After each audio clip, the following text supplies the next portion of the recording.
आज हम लोग क्लास 10th का अध्याय 1 सत्ता की साझेदारी पॉलिटिकल साइंस के चैप्टर 1 का कुछ ऑब्जेक्टिव क्वेश्चन करेंगे। तो सबसे पहले जानते हैं कि सत्ता की साझेदारी किसे कहते हैं। तो सत्ता की साझेदारी में सभी जाति समुदाय के लोगों को समान की भागीदारी होती है, यानी कि कोई अगर एसटी है, एससी है, ओबीसी है या फिर जनरल है, उन्होंने अगर चुनाव लड़ेंगे तो सभी को समान वोट लाना पड़ेगा चुनाव जीतने के लिए। तो हम लोग सबसे पहले क्वेश्चन पाते हैं। तो देख लीजिए, सत्ता की साझेदारी किसे कहते हैं। तो शासन की व्यवस्था में समाज के प्रत्येक समूह और समुदाय की समान भागीदारी होती है, उसे सत्ता की साझेदारी कहते हैं। सबसे पहले क्वेश्चन है कि बेल्जियम में सामाजिक विभाजन का आधार था।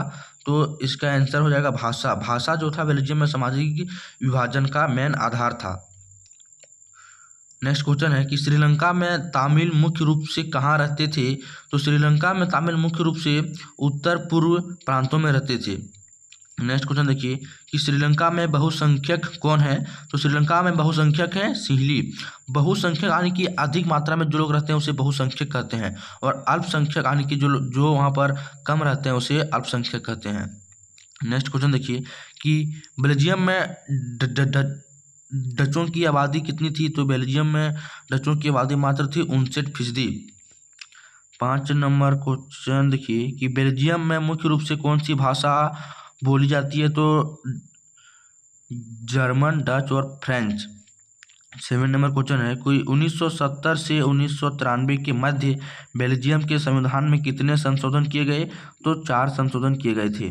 7 नंबर क्वेश्चन है कि श्रीलंका में सिंहली भाषा की एकमात्र राजभाषा के रूप में घोषित किया गया। तो कब, 1956 में। 8 नंबर क्वेश्चन है कि भारत में किस प्रकार की शासन प्रणाली है। तो भारत में संसदीय शासन प्रणाली है। 9 नंबर क्वेश्चन देखिए कि श्रीलंका में तमिल देश की कुल जनसंख्या कितना प्रतिशत है। तो 18%। नेक्स्ट क्वेश्चन देखिए कि श्रीलंका में सत्ता की साझेदारी का क्या आधार है।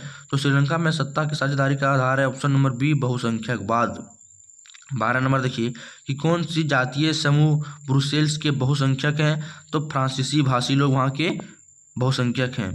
13 नंबर क्वेश्चन देखिए कि श्रीलंका का राजकीय धर्म क्या है। तो श्रीलंका का राजकीय धर्म है बौद्ध धर्म।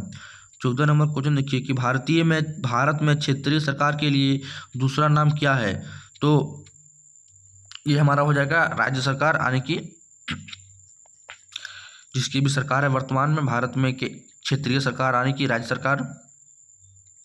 नेक्स्ट क्वेश्चन देखिए कि बेल्जियम को स्वतंत्रता कब प्राप्त हुई। तो बेल्जियम को स्वतंत्रता 4 अक्टूबर 1830 को प्राप्त हुई थी। कब प्राप्त हुई थी, 4 अक्टूबर 1830 को। कुछ सब्जेक्टिव क्वेश्चन देख लीजिए कि सत्ता की साझेदारी से क्या लाभ है। तो सत्ता की साझेदारी के लाभ, सभी नागरिकों को शासन प्रणाली में भाग लेने का समान अवसर मिलता है, यानी कि सत्ता की साझेदारी में सभी लोग भाग ले सकते हैं, चाहे वो अमीर हो, गरीब हो, किसी भी प्रकार के लोग सत्ता की साझेदारी में आराम से भाग ले सकते हैं। सत्ता की साझेदारी में समाज के सभी समूहों के बीच टकराव नहीं होता है और शांति बनी रहती है, जिससे राष्ट्रीय एकता एवं अखंडता की भावना बनी रहती है। नेक्स्ट क्वेश्चन देखिए कि सामुदायिक सरकार किसे कहते हैं। तो सामुदायिक सरकार उसे कहते हैं जिसे विभिन्न सामाजिक समूहों को अपने समुदायों से संबंधित मामलों को संभालने की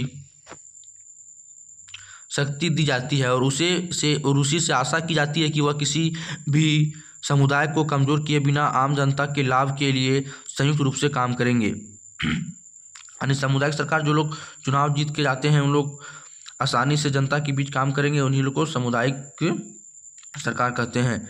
नेक्स्ट क्वेश्चन देखिए कि बेल्जियम को स्वतंत्रता कब प्राप्त हुई। तो बेल्जियम को स्वतंत्रता 4 अक्टूबर 1830 ईस्वी को मिली, परंतु उसे मान्यता 19 अप्रैल 1839 ईस्वी को मिली थी। यानी कि बेल्जियम हमारा 1830 को आज़ाद हो गया, मगर उसे 1839 में मान्यता प्राप्त मिली। नेक्स्ट क्वेश्चन देखिए कि श्रीलंका की कुल आबादी में सिंहलियों और तमिलों की आबादी का क्या अनुपात है। तो श्रीलंका में कुल आबादी में सिंहलियों की आबादी 74% है, जबकि तमिलों की 18%।